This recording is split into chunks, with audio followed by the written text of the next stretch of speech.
Hello friends, कैसे हो आप सब। मेरे चैनल में आपका स्वागत है। तो चलिए शुरू करते हैं। इतिहास की 2300 प्रश्नों की श्रृंखला का ये भाग 13 है। इससे पहले की जो वीडियो है उसमें मैंने आपका स्टोन एज और सैंडो सभ्यता से संबंधित जितने क्वेश्चन है सारा कंप्लीट करवा दिया है। तो आप जाके वहाँ से देख लेना। और अभी हम वैदिक काल देख रहे थे, तो ये वैदिक काल से संबंधित आपका चौथा वीडियो है, ठीक है। तो चलिए शुरू करते हैं।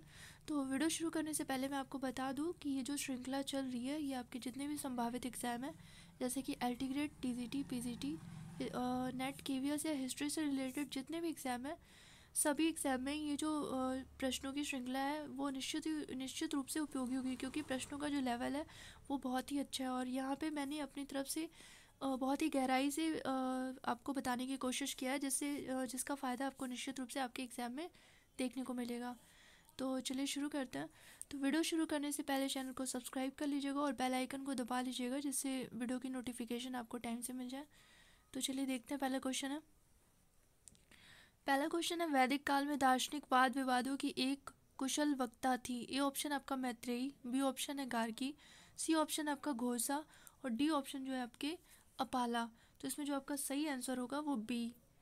अब इनके बारे में मैं थोड़ा बता दूं, तो ये जो गार्गी का जो संवाद हुआ था वो किसके साथ हुआ था, वो याज्ञवल्क्य के साथ हुआ था। याज्ञवल्क्य के साथ हुआ था।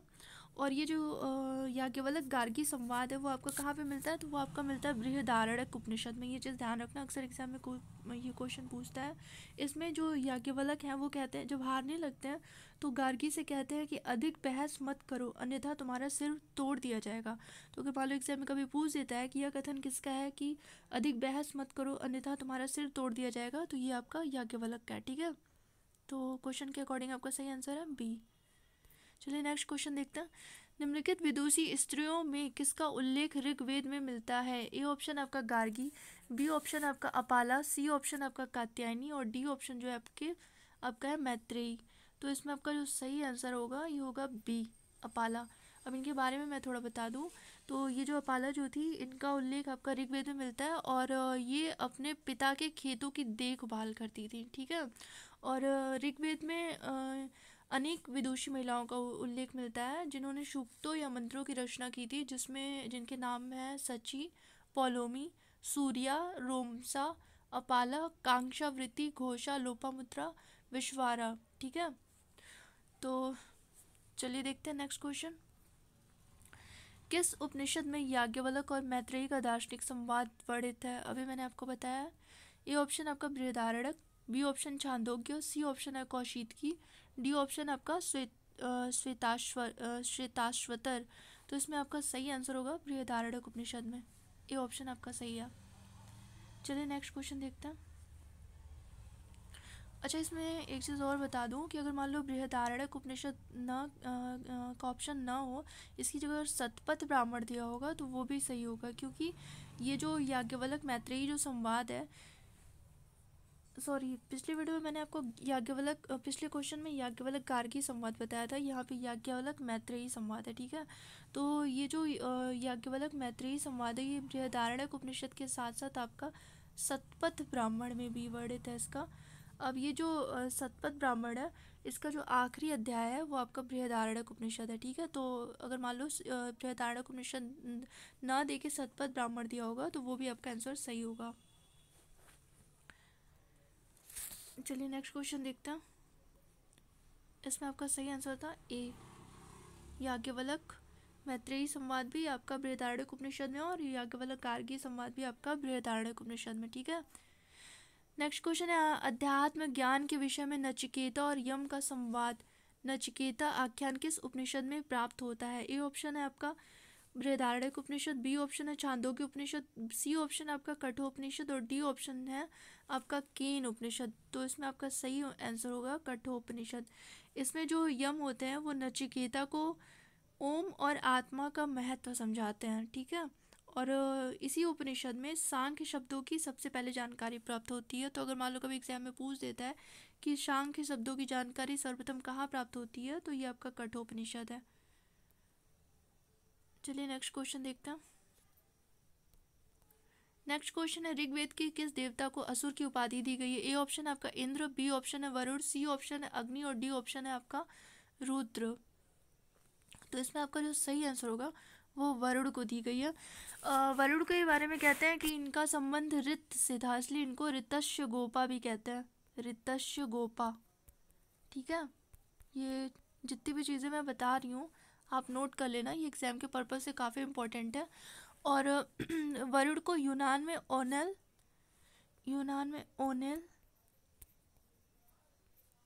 ओनेल, सुमेरिया में ईओस, ईओन्स, सुमेरिया में इनको ईओन्स, और ईरान में अहुर मज्जदा कहते हैं। तो अगर मान लो एग्जाम में क्वेश्चन पूछ देता है कि अहुर मज्जदा किसका नाम था, तो ये आपके वरुण का नाम था। ठीक है, चलिए नेक्स्ट क्वेश्चन देखते हैं, इसमें आपका सही आंसर है बी। नेक्स्ट क्वेश्चन देखते हैं। नेक्स्ट क्वेश्चन है, वैदिक काल में किसको जल देवता माना गया है? तो ए ऑप्शन है आपका इंद्र, बी ऑप्शन है वरुण, सी ऑप्शन है पुष्ण और डी ऑप्शन है अश्विन। तो इसका जो सही आंसर होगा वो बी वरुण। वरुण के बारे में ये भी कहते हैं कि ये अपने सहयोगी मित्र के साथ सहस्त्र खंभों वाले भवन में निवास करते थे। ये अक्सर एग्जाम में क्वेश्चन आता है, तो ये ध्यान रखना कि सहस्त्र खंभों वाले भवन में कौन निवास करता था, ये आपके वरुण थे। और इनका संबंध जो था वो समुद्र या जल के देवता भी ये थे वरुण। तो समुद्र से संबंध रखने के कारण इनको पश्चिम दिशा के अधिपति भी माना जाता है, पश्चिम दिशा का अधिपति। ठीक है, चलिए नेक्स्ट क्वेश्चन देखते हैं। वैदिक नदी कुंभा का स्थान निर्धारित होना चाहिए। ए ऑप्शन आपका अफगानिस्तान में, बी ऑप्शन है चीनी तुर्किस्तान में, सी ऑप्शन है आपका कश्मीर में और डी ऑप्शन जो है आपका पंजाब में। तो इसका जो सही आंसर होगा अफगानिस्तान में, ये ऑप्शन इसका सही है। अब इसके बारे में मैं थोड़ा बता दूं, तो ऋग्वेद के नदी सूक्त में अफगानिस्तान की 4 नदियों का वर्णन है। कितनी नदियों का वर्णन है? 4 नदियों का। कौन कौन सी? तो आपका कुंभा, कुर्रम, गोमती और सुवास्तु। ठीक है, और पिछली वीडियो में मैंने आपको नदी सूक्त के बारे में बताया था ना, कितनी नदियों का वर्णन है, तो आप वहाँ से जाके देख सकते हो। चलिए नेक्स्ट क्वेश्चन देखते हैं, इसका सही आंसर है ए अफगानिस्तान। ठीक, नेक्स्ट क्वेश्चन देखते हैं। सतलज नदी का प्राचीन नाम क्या था? ए ऑप्शन आपका वितस्ता, बी है सतुद्री, सी ऑप्शन आपका विपासा और डी ऑप्शन है आपका अस्किनी। तो इसका जो सही आंसर होगा वो सतुद्री। और वितस्ता का क्या था? वितस्ता आपकी झेलम थी, विपासा व्यास थी और अस्किनी जो थी वो चेनाब थी। सही आंसर है बी। चलिए नेक्स्ट क्वेश्चन देखते हैं। निम्नलिखित में से कौन पूर्व वैदिक काल में विनिमय का लोकप्रिय माध्यम था? ए ऑप्शन आपका सोने का टुकड़ा, बी ऑप्शन आपका चांदी का टुकड़ा, सी ऑप्शन आपका सिक्का और डी ऑप्शन है आपका गाय। तो इसका सही आंसर होगा डी गाय। ये आपका पूर्व वैदिक काल में विनिमय का लोकप्रिय माध्यम थी और व्यापार का माध्यम वस्तु विनिमय प्रणाली थी और गाय और घोड़ा ही मुद्रा थे। ठीक है, चलिए नेक्स्ट क्वेश्चन देखते हैं। बालखिल्य का संबंध किस वेद से है? ए ऑप्शन आपका ऋग्वेद, बी ऑप्शन आपका सामवेद, सी ऑप्शन आपका यजुर्वेद और डी ऑप्शन है अथर्ववेद। तो इसका जो संबंध था वो आपका ऋग्वेद से था। ए ऑप्शन इसमें सही है। इसके बारे में मैं थोड़ा बता दूं, तो ऋग्वेद के बालखिल्य में 11 सूक्त हैं। कितने सूक्त हैं? 11 सूक्त। तो अगर एग्जाम में पूछ देता है तो ये आप ध्यान रखना। और ऋग्वेद की कितनी शाखाएं हैं? तो ऋग्वेद की 21 शाखाएं हैं, जिनमें 5 शाखाएं प्रधान है। कौन कौन सी? शाकल, वास्कल, आशुलायन, संखायन, मांडुकायन भी कहते हैं उसको। और जिसमें से जो 3 जो है वो पाठ उपयोगी है। कौन कौन सी? तो शाकल, बालखिल एवं वास्कल। और ये जो शाकल शाखा थी उसमें आपका 1017 सूक्त था। तो अगर एग्जाम में पूछ देता है कि शाकल शाखा में कितने सूक्त थे, तो 1017 सूक्त थे। ठीक है, ये चीज़ें बहुत ही इंपॉर्टेंट है, तो इसको आप नोट करते चलिएगा। चलिए नेक्स्ट क्वेश्चन देखते हैं। नेक्स्ट क्वेश्चन है, 4 वर्णों का उल्लेख प्रथम बार हुआ है। ए ऑप्शन है ऋग्वेद के प्रथम मंडल में, बी ऑप्शन है ऋग्वेद के द्वितीय मंडल में, सी ऑप्शन है आपका ऋग्वेद के नवम मंडल में और डी ऑप्शन जो है ऋग्वेद के 10वें मंडल में। तो इसका जो सही आंसर होगा वो डी ऑप्शन आपका सही है। ऋग्वेद के 10वें मंडल के पुरुष सूक्त में पहली बार चातुर्वर्ण्य वर्ण व्यवस्था की अवधारणा का उल्लेख हुआ है। पुरुष सूक्त में, पुरुष सूक्त। पुरुष सूक्त में, ठीक है। और अगर मान लो क्वेश्चन पूछ देता है कि शूद्र एवं वैश्य का उल्लेख कहाँ पर मिलता है, तो ये आपका 10वें मंडल में मिलता है। शूद्र वैश्य का उल्लेख भी 10वें मंडल में। चलिए नेक्स्ट क्वेश्चन देखते हैं। नेक्स्ट क्वेश्चन है, निम्नलिखित में से कौन वैदिक समाज में प्रचलित नहीं था? ए ऑप्शन आपका विधवा विवाह, बी ऑप्शन है बहुपत्निकता, सी ऑप्शन आपका प्रेम विवाह और डी ऑप्शन है सती प्रथा। इसका सही आंसर है डी। चलिए नेक्स्ट क्वेश्चन देखते हैं। नेक्स्ट क्वेश्चन है, ऋग्वेद के किस मंडल में शूद्र का उल्लेख मिलता है? ए ऑप्शन आपका तृतीय मंडल, बी ऑप्शन आपका चतुर्थ मंडल, सी ऑप्शन आपका तीसरा और चौथा मंडल और डी ऑप्शन जो है आपका 10वां मंडल। तो इसका जो सही आंसर होगा आपका 10वां मंडल, डी। अब इसके बारे में मैंने बताया ना पिछले क्वेश्चन में, ऋग्वेद के 10वां मंडल, हाँ। इसके बारे में मैं बता दूं। अच्छा मान लो वर्ड व्यवस्था में आपके शूद्र या वर्ड व्यवस्था, ऋग्वेद में अगर वर्ड व्यवस्था और शूद्र का उल्लेख मिलता है, अगर एग्जाम में क्वेश्चन पूछ देता है कि जाति शब्द का सर्वप्रथम उल्लेख कहाँ मिलता है, तो जाति शब्द का जो सर्वप्रथम आपका उल्लेख मिलता है वो पाणिनि की अष्टाध्यायी और यास्क के निरुक्त में मिलता है। ये पिछली वीडियो में मैंने आपको बताया ना, निरुक्त की रचना कब की थी? 6ठी शताब्दी में किया था उन्होंने। तो ये इसमें सबसे पहले जाति शब्द का उल्लेख मिलता है और 5वीं शताब्दी में ही आके ये जाति प्रथा जो थी वो प्रतिष्ठित हुई थी। तो ये बहुत ही इंपॉर्टेंट है, आप नोट कर लीजिएगा, ठीक है। चलिए नेक्स्ट क्वेश्चन देखते हैं। पुरुष सूक्त भाग है, ए ऑप्शन आपका महाभारत का, बी ऑप्शन है भगवत गीता का, सी ऑप्शन है ऋग्वेद का और डी ऑप्शन जो है आपका अथर्ववेद का। तो इसका सही आंसर होगा सी। इसमें कुछ बताना नहीं है, बता ही दिया। नेक्स्ट क्वेश्चन है, वर्ण व्यवस्था का सर्वप्रथम उल्लेख कहाँ मिलता है? यह भी मैंने आपको बता ही दिया। ये ऑप्शन है ऋग्वेद, बी ऑप्शन है यजुर्वेद, सी ऑप्शन है अथर्ववेद और डी ऑप्शन आपका भगवत गीता। इसका सही आंसर होगा ए, ऋग्वेद। नेक्स्ट क्वेश्चन है, सबसे पहले 4 आश्रमों का वर्णन आया है, वह उपनिषद है। मतलब कौन से उपनिषद में सबसे पहले 4 आश्रमों का वर्णन आता है? तो ए ऑप्शन है आपका ईस, बी ऑप्शन है छांदोग्य, सी ऑप्शन है बृहदारण्यक और डी ऑप्शन है जबालोपनिषद। तो इसमें जो आपका सही आंसर है वो डी, जबालोपनिषद। अच्छा मान लो यहाँ पे 4 आश्रम का है, अगर 3 आश्रम का पूछ देता तो 3 आश्रम का अगर आपका पूछता तो ये आपका छांदोग्य उपनिषद है। यहाँ पे 3 आश्रम का है और जबालोपनिषद में 4 आश्रम का वर्णन है, ठीक है। चलिए नेक्स्ट क्वेश्चन देखते हैं। नेक्स्ट क्वेश्चन है, पूर्व वैदिक कार्यों का मुख्य व्यवसाय था? ए ऑप्शन है व्यापार, बी है वाणिज्य, सी है कृषि और डी है जो पशुपालन। तो इसमें आपका सही आंसर होगा डी, पशुपालन था। और ऋग्वेद, इसके बारे में मैं थोड़ा बता दूं तो ऋग्वेद में कृषि से संबंधित 24 मंत्र हैं। अगर मान लो क्वेश्चन पूछ देता है कि ऋग्वेद में कृषि से संबंधित कितने मंत्र हैं, तो 24 मंत्र हैं, ठीक है। चलिए नेक्स्ट क्वेश्चन देखते हैं।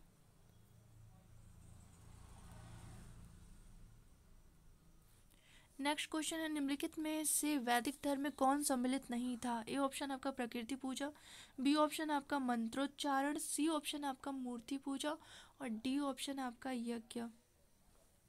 तो इसमें जो सही आंसर होगा वो होगा सी, मूर्ति पूजा, ठीक है। सही आंसर है आपका सी। चलिए नेक्स्ट क्वेश्चन देखते हैं। नेक्स्ट क्वेश्चन है, ऋग्वेद में उल्लिखित पढ़ी संबंधित थे? ए ऑप्शन आपका कृषि से, बी ऑप्शन है व्यापार से, सी ऑप्शन है उद्योग से और डी ऑप्शन जो है आपकी पशुपालन से। तो इसका जो सही आंसर होगा व्यापार से संबंधित थे। और पढ़ियों को वेकनाट या सूदखोर भी कहते हैं, ये काफ़ी बार एग्जाम में पूछ चुका है। और अगर मान लो क्वेश्चन पूछ देता है कि ऋग्वेद में किस दानी पढ़ी का उल्लेख मिलता है, तो वो भृगु था। ये इनका जो उल्लेख मिलता है वो आपका ऋग्वेद में मिलता है और इनको दानी पढ़ी के रूप में इनका उल्लेख मिलता है ऋग्वेद में। चलिए नेक्स्ट क्वेश्चन देखते हैं। नेक्स्ट क्वेश्चन, ऋग्वेद काल में निष्क अलंकरण था? ए ऑप्शन आपका कान का, बी ऑप्शन आपका हाथ का, सी ऑप्शन आपका नाक का और डी ऑप्शन जो है गले का। तो इसका सही आंसर होगा आपका गले का। इसके बारे में बता दूं तो ये जो ऋग्वेद में ये जो निष्क था, ये आभूषण था जो कि गले में पहना जाता था और आगे चल के ये एक सिक्का कहलाने लगा था। और सबसे पहले पाणिनि की अष्टाध्यायी जो थी उसमें निष्क को सिक्के के रूप में उल्लेख मिलता है। तो मान लो क्वेश्चन पूछ देता है कि निष्क का सर्वप्रथम सिक्के के रूप में उल्लेख कहाँ मिलता है, तो अब पाणिनि के अष्टाध्यायी में मिलता है, ठीक है। चलिए नेक्स्ट क्वेश्चन देखते हैं। नेक्स्ट क्वेश्चन, उत्तर वैदिक काल में पांचाल का प्रसिद्ध दार्शनिक शासक था। ए ऑप्शन आपका जनक, बी ऑप्शन है परीक्षित, सी ऑप्शन आपका दिवोदास और डी ऑप्शन जो है वो प्रवाहड़ जाबाली। तो इसका सही आंसर होगा आपका डी। चलिए नेक्स्ट क्वेश्चन देखते हैं। नेक्स्ट क्वेश्चन है, निम्नलिखित में से कौन उपनिषदों में उल्लिखित कैकेय जनपद का एक दार्शनिक राजा था। ए ऑप्शन आपका जावाली प्रवाहन, बी ऑप्शन आपका जमदाग्नि, सी ऑप्शन आपका श्रुतसेन और डी ऑप्शन जो है आपका अश्वपति। तो इसका जो सही आंसर होगा वो डी ऑप्शन आपके हैं। ये कैकेय जनपद के दार्शनिक राजा थे और इनका कथन काफ़ी प्रसिद्ध, जो अक्सर एग्जाम में पूछ देता है और काफ़ी इम्पोर्टेंट है। इन्होंने बोला था कि मेरे राज्य में न चोर, न मद्यप, न अविद्वान और न व्यभिचारी हैं। और ये जो इनका जो कथन है वो आपका कहाँ वर्णन मिलता है, तो छांदोग्य उपनिषद में मिलता है। तो अगर मान लो कोई एग्जाम में क्वेश्चन पूछ देता है कि मेरे राज्य में न चोर, न मद्यप, न अविद्वान, न व्यभिचारी हैं, ये कथन कहाँ मिलता है, तो छांदोग्य उपनिषद में मिलता है। और किसका कथन है ये, तो ये अश्वपति का कथन है। ठीक है, चलिए नेक्स्ट क्वेश्चन देखते हैं।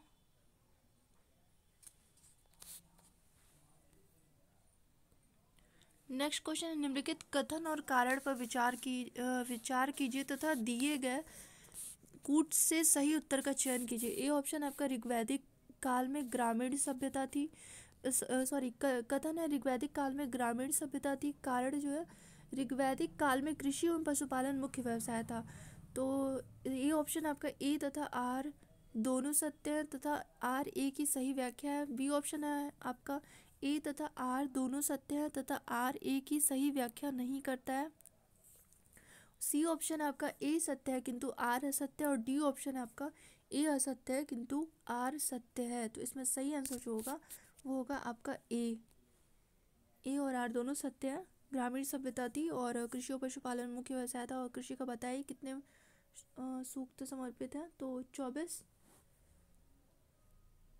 ए ऑप्शन इसका सही है। ठीक है, चलिए नेक्स्ट क्वेश्चन देखते हैं।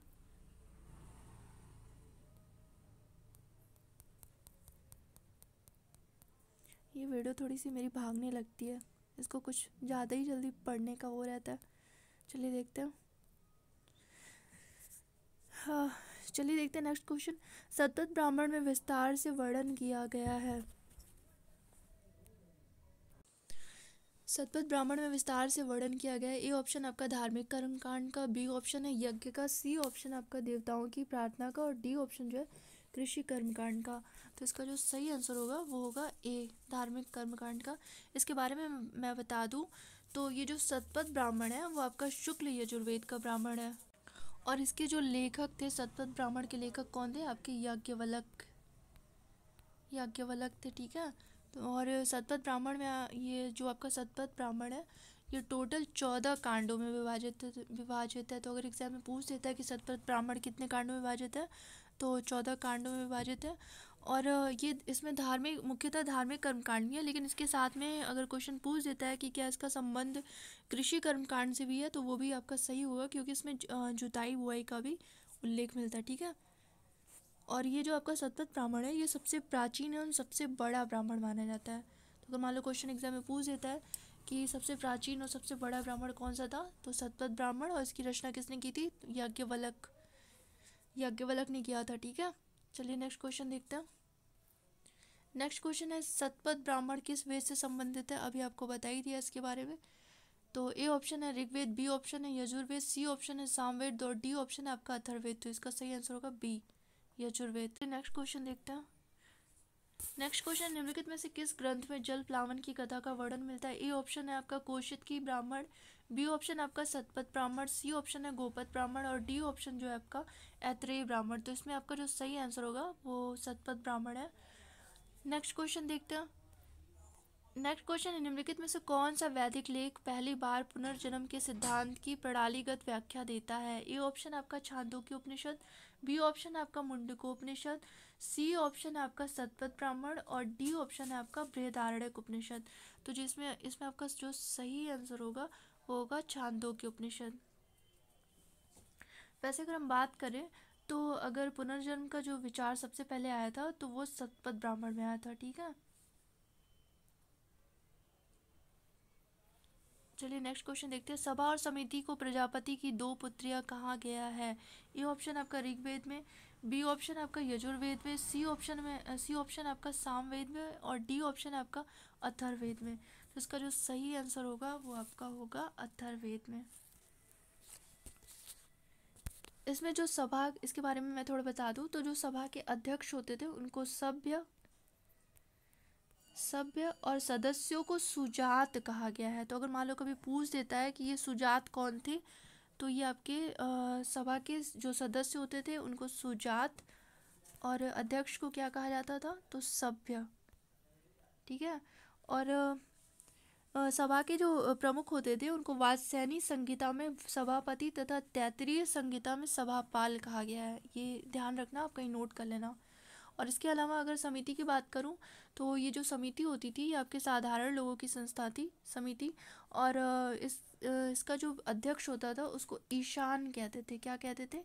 ईशान। सभा के अध्यक्ष को सभ्य और समिति के अध्यक्ष को ईशान कहते थे। और इसका प्रमुख कार्य क्या था, तो राजा का चुनाव, मतलब इसका राजा का चुनाव करना इसका कार्य होता था। ठीक है। तो चलिए नेक्स्ट क्वेश्चन देखते हैं। आर्य शब्द का शाब्दिक अर्थ है। ए ऑप्शन आपका विद्वान, बी ऑप्शन है श्रेष्ठ, सी ऑप्शन है योद्धा और डी ऑप्शन है योग यज्ञ करने वाला। तो इसका जो सही आंसर होगा बी। इसके बारे में मैंने आपको पिछली वीडियो में काफ़ी कुछ बताया था कि ऋग्वेद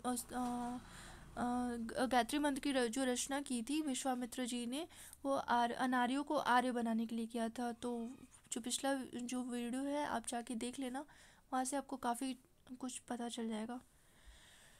चलिए नेक्स्ट क्वेश्चन देखते हैं। और इनके बारे में मैं बता दूं तो जो आर्य है इनका ऋग्वेद में कितनी बार उल्लेख मिलता है, तो 33 बार उल्लेख मिलता है। और इनकी जो पहचान की गई है, आर्यों की भारत में पहचान नॉर्डिक से की जाती है। किससे की जाती है? नॉर्डिक से। ठीक है। चलिए नेक्स्ट क्वेश्चन देखते हैं। ऋग्वैदिक आर्यों की भाषा क्या थी? ए ऑप्शन आपका द्रविड़, बी है प्राकृत, सी है संस्कृत और डी ऑप्शन है देवनागरी। तो इसमें जो सही आंसर होगा वो संस्कृत होगा, सी ऑप्शन। चलिए नेक्स्ट क्वेश्चन देखते हैं। वैदिक शब्द ऋत का आशय है। ए ऑप्शन आपका नैतिक नियम, बी है ऋतुएं, सी है पुरोहित और डी ऑप्शन है ऋण। तो इसमें जो सही आंसर होगा वो होगा ए, नैतिक नियम।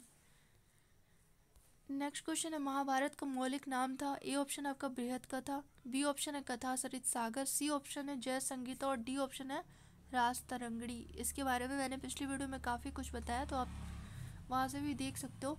इसका जो सही आंसर होगा वो होगा सी, जय संगीता।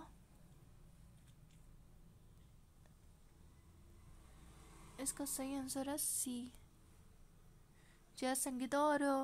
और जय संगीता जब था, देखो इसके बारे में बता दूं तो मैं महाभारत का श्लोकों की संख्या के आधार पे इनके नाम पड़े हैं। जब जय संगीता इसका नाम था तो इसमें 8,800 श्लोक थे। ठीक है। और फिर उसके बाद भारत नाम पड़ता है तब इसमें 24,000 श्लोक थे, भारत नाम जब पड़ता है। और जब सप्त सहस्त्री संगीता इसका नाम पड़ता है तो इसमें 1,00,000 श्लोक होते हैं। ठीक है। नेक्स्ट क्वेश्चन है भारत में आगमन के बाद आर्यों ने सर्वप्रथम अपना निवास स्थान कहाँ बनाया? ये ऑप्शन है आपका मध्य देश, बी है कुरुक्षेत्र, सी ऑप्शन है गंगा का मैदान और डी ऑप्शन है सप्त सैंधव प्रदेश। तो इसमें सही आंसर होगा डी। चलिए नेक्स्ट क्वेश्चन देखते हैं। नेक्स्ट क्वेश्चन है ऋग्वेद संहिता की रचना किस क्षेत्र में हुई थी? ए ऑप्शन है आपका पंजाब, बी ऑप्शन है राजस्थान, सी ऑप्शन है दक्षिण भारत और डी ऑप्शन है आपका सप्त सैंधव प्रदेश। तो इसमें आपका सही आंसर है डी, सप्त सैंधव प्रदेश। नेक्स्ट क्वेश्चन है ऋग्वेद में कौन से वैदिक देवता सहस्त्र स्तंभों वाले भवन में निवास करते हुए वर्णित है? अभी मैंने आपको पिछले क्वेश्चन में इसके बारे में बताया है। तो ए ऑप्शन है इंद्र व अग्नि, बी है यम व यमी, सी ऑप्शन है उषा व सूर्य और डी ऑप्शन है आपका मित्र व वरुण। तो आपका डी ऑप्शन सही है। ठीक है।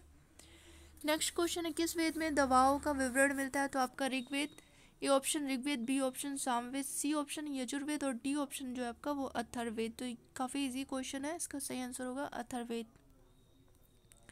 तो चलिए आज इतना ही क्वेश्चन रहने देता है। इसकी मैंने प्लेलिस्ट बना दी है 2300 क्वेश्चन सीरीज़ करके। आप वहाँ से जाके बाकी के जितने भी वीडियो है, जो पिछली वीडियो है उसको आप देख लेना। सारे क्वेश्चन बहुत इंपॉर्टेंट है। मैंने जो एक एक टॉपिक बताया है, एक एक पॉइंट, वो भी चीज़ें बहुत इंपॉर्टेंट है जिसका लाभ आपको निश्चित रूप से आपकी परीक्षा में देखने को मिलेगा। और वीडियो को लाइक कर दीजिएगा, जिससे मैं और अच्छा करने की कोशिश करूँगी और आगे कोशिश करूँगी कि मैं और अच्छे से अच्छी मैटर आपको उपलब्ध कराऊँ। तो वीडियो को लाइक और शेयर कर दीजिएगा। Thank you.